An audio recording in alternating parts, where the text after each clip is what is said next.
की जरूरत है कि आपका कानून आरएसएस के दलाली और हेडक्वार्टर और नागपुर से नहीं चलेगा। हमारा देश का कानून संविधान के हिसाब से चलेगा। शख्सियत है जिन्होंने हमारे देश के लिए कुर्बानी दी है, आजादी के आंदोलन में बढ़ चढ़ के हिस्सा लिया है। उनके मन में आरएसएस के लिए यही एक बात था कि आरएसएस आजादी के आंदोलन में फेल थे, उनका कोई कंट्रीब्यूशन नहीं था, अंग्रेजों की दलाली करते थे। इस बात को याद करने की जरूरत। हम लोग देश के अंदर देख पा रहे हैं कि दो विचारधाराओं की लड़ाई है। एक तरफ हम लोग देख रहे हैं कि ऐसे लोग हैं जो मनुस्मृति में, मनुवाद में बिलीव करते हैं, विश्वास करते हैं, और आए दिन पूरे देश के अंदर हम लोग देख रहे हैं ये मनुवादी लोग, ये मनुस्मृति में विश्वास करने वाले लोग हर बार, हर दिन संविधान के ऊपर एक तरीके से हमला कर रहे हैं।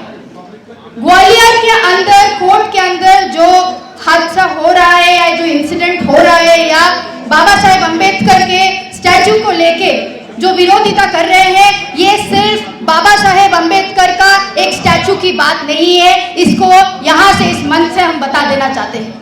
उनको दिक्कत है, जो मनुवादी और मनुस्मृति में विश्वास करने वाले लोग हैं, उनको बाबा साहेब अंबेडकर की लेगेसी से दिक्कत है कि उनको मानने वाले लोग जो है, संविधान में मानने वाले लोग जो है, लोकतंत्र मानने वाले लोग जो है, वो उनके विश्वास को खत्म करना चाहते हैं इस देश के अंदर। ये हमारे दिमाग में रहना चाहिए।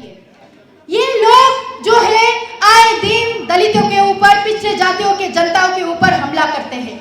ये आए दिन अपना झंडा पकड़ के चले जाते हैं किसी भी ओर पे, कि जब भी कहीं पे दलित समाज के लोग हैं, ओबीसी समाज के लोग हैं, आदिवासी है, उनका किस तरीके से चीजें छीनी जाएगी। छत्तीसगढ़ के अंदर हम लोग देख पा रहे हैं, राजस्थान के अंदर हम लोग देख पा रहे हैं, उत्तर प्रदेश के अंदर हम देख पा रहे हैं कि कहीं पे भी अगर पिछड़ी जाति के लोग आज के देश के अंदर अपनी हक की बात कर रहे हैं, तो ये आरएसएस वाले सबसे पहले वहां पे अपना झंडा ले जाके उनकी हक छीनने का काम इस देश के अंदर कर रहे हैं। और इसीलिए इस मंच के तहत और पूरे देश भर में ये बात का ऐलान करना जरूरी है कि बाबा साहेब अंबेडकर ने जो संविधान दिया है, उस संविधान को सामने रखते हुए हमारे देश के जनता का अधिकारों का लड़ाई हमें आने वाले समय में करना पड़ेगा। हम क्यों ये बात बोल रहे हैं कि ये विचारधाराओं की लड़ाई है? ये विचारधाराओं की लड़ाई क्यों है? क्योंकि सावित्रीबाई फुले को याद करने की जरूरत है। सावित्रीबाई फुले को याद करने की क्यों जरूरत है? जब सावित्रीबाई फुले महिलाओं की शिक्षा पे बात कर रहे थे, हमें तब भी पता है उस समय पे जो मनुवादी सोच रखने वाले लोग थे, जो नहीं चाहते थे कि महिलाएं शिक्षा प्राप्त करें, वो सावित्रीबाई फुले को अपने स्कूल तक जाने नहीं देते थे। सावित्रीबाई फुले क्या करते थे? अपने बैग के अंदर 2 साड़ी रखते थे। एक साड़ी में जब जाते थे, ये मनुवादी लोग उनके साड़ी के ऊपर कीचड़ फेंकते थे। कीचड़ क्यों फेंकते थे? कि वो कीचड़ में लथपथ होके अपने स्कूल तक नहीं पहुंच पाए। स्कूल तक नहीं पहुंच पाएंगे तो महिलाओं का शिक्षा नहीं होगा, और महिलाओं का शिक्षा नहीं होगा, पिछड़े जाति का शिक्षा नहीं होगा, तो ये अपने अधिकार की बात नहीं करेंगे। तो सावित्रीबाई फुले 2 साड़ी रखते थे। एक तरफ वो जाते थे, ये मनुवादी लोग हमला करते थे, और दूसरी तरफ वो स्कूल जाके दूसरा साड़ी पहन के अपनी अपने आदर्श को सटीक तरीके से रखते थे कि महिलाओं का शिक्षा इस देश के अंदर जरूरी है। वही बात बाबा साहेब अंबेडकर ने बोला कि शिक्षा इस देश के लिए, इस देश के हर एक इंसान के लिए जरूरी है। जब बीजेपी, आरएसएस आज के समय पे संविधान पे हमला कर रहा है, वो हमला शिक्षा के ऊपर भी कर रहा है, क्योंकि वो चाहता है कि सार्वजनिक शिक्षा इस देश के अंदर खत्म हो जाए। पब्लिक इंस्टीट्यूशंस को खत्म करने की साजिश है कि पब्लिक इंस्टीट्यूशंस खत्म होगा तो आरक्षण खत्म होगा, आरक्षण खत्म होगा तो पिछड़ी जाति की अधिकार खत्म होगी, और पिछड़ी जाति की अधिकार खत्म होगी तो इस देश के अंदर जो शोषण मुक्ति के लिए आंदोलन होता है, वो आंदोलन खत्म होगा।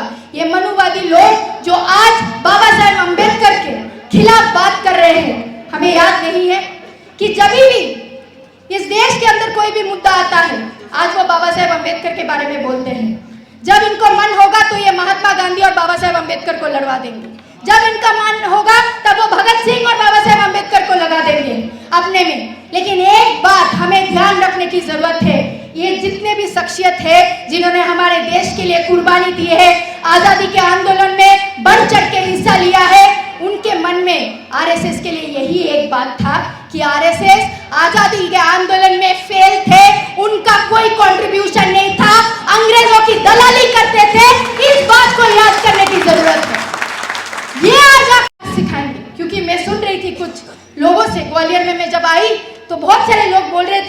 बात नकारना चाहते हैं कि नहीं, बाबा साहेब अम्बेडकर ने इतिहास कॉन्स्टिट्यूशन नहीं लिखा है, उन्होंने संविधान नहीं लिखा है।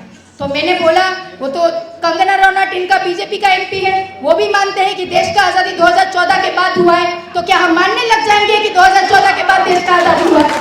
इनका बस चले तो ये इतिहास किसी भी दिन पलट सकते हैं, क्योंकि इतिहास में इनका नाम नहीं है। अगर बीजेपी आरएसएस का इतिहास पढ़ा जाए तो जब बाबा साहेब अम्बेडकर संविधान लिख रहे थे, आरएसएस का मानना था कि वो एक अछूत जाति से आते हैं, तो इनका संविधान नहीं मानना है। और इसी विश्वास के साथ आज भी वो बाबा साहेब अम्बेडकर की लेगेसी को यहाँ पे विरोध करते हैं, क्योंकि वो नहीं चाहते हैं कि बाबा साहेब अम्बेडकर ने जो बात की है, जिन्होंने एकदम सामने सर से बोला है कि पॉलिटिकल फ्रीडम, पॉलिटिकल आजादी बहुत जरूरत है। जब तक राजनीतिक अधिकार नहीं मिलेगा तब तक सामाजिक और अर्थनैतिक अधिकार नहीं मिलेगा इस देश के अंदर। और इसीलिए ये गर्व के साथ हम बोल सकते हैं, इस देश के अंदर सिर्फ इलेक्शन की बात नहीं है, इस संविधान ने वो अधिकार दिया है, चाहे अदानी हो, अंबानी हो, देश के अंदर जो किसान हो, मजदूर हो, उन सब के पास एक ही अधिकार है, एक ही वोट है और एक ही संविधान है। ये ताकत बाबा साहेब अम्बेडकर ने हमें दिया है इस देश के अंदर, हमें याद रखने की जरूरत है। ये आरएसएस का चलता, ये मनुस्मृति का चलता कि इन्होंने देश भर में क्या किया है। आज संविधान का बलबूते हमें पता है कि अगर स्कूल में हम लोग जाते हैं, एक ब्राह्मण का बच्चा और एक दलित का बच्चा एक क्लास के अंदर, एक बेंच के अंदर अगर बैठता है, तो वे संविधान के वजह से है कि हमारे स्कूल्स के अंदर हर किसी जाति का, हर किसी धर्म के लोग एक साथ अपने क्लासरूम के अंदर बैठता है। वो है हमारी भारतवर्ष की परिचय, और ये उस परिचय को खत्म करना चाहता है। हमारी देश की जो अखंडता है, हमारी देश के अंदर विभिन्न जाति, विभिन्न धर्म के लोग का जो अखंडता है, ये उसको खत्म करना चाहते हैं। और इसीलिए बहुत ज्यादा जरूरी है कि आज सिर्फ ग्वालियर के अंदर ये आवाज ना उठे, देश के कोने कोने में, ग्वालियर में सामाजिक न्याय के जो लोग ये लड़ाई लड़ रहे हैं, उनके साथ हम कंधे से कंधे मिलाकर खड़े हैं। क्योंकि हम देख पाते हैं कि राजस्थान के अंदर हाईकोर्ट में, जयपुर में जब 23 दिन के अंदर मनु की स्टैचू लग जाता है, ये कोई लोग विरोध नहीं करते हैं। और यहाँ पे जब अम्बेडकर की बात आती है तो ये हमें कानून सिखाने की कोशिश करते हैं। इनको बताने की जरूरत है कि आपका कानून आरएसएस के दलाली और हेडक्वार्टर और नागपुर से नहीं चलेगा, हमारा देश का कानून संविधान के हिसाब से चलेगा। और हाँ, ये ताज्जुब की बात नहीं है, ये ताज्जुब की बात नहीं है कि आरएसएस वाले पढ़ते लिखते नहीं है तो उन्हें पता नहीं है। मुझे लगता है कि आने वाले समय में संविधान का एक एक कॉपी नागपुर सिर्फ नहीं, हर एक हेडक्वार्टर में इनका भिजवाना चाहिए कि आप संविधान को पढ़िए।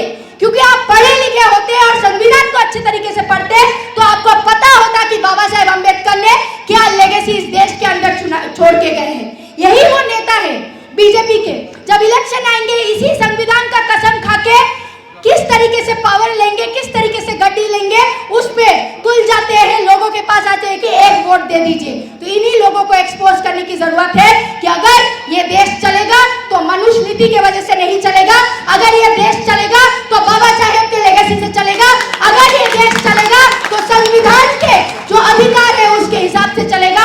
और अगर ये देश चलेगा तो यहाँ का जो मेहनत कश जनता है, जो पिछड़ी जाति के जनता है, उनके अधिकार को रक्षा करते हुए चलेगा।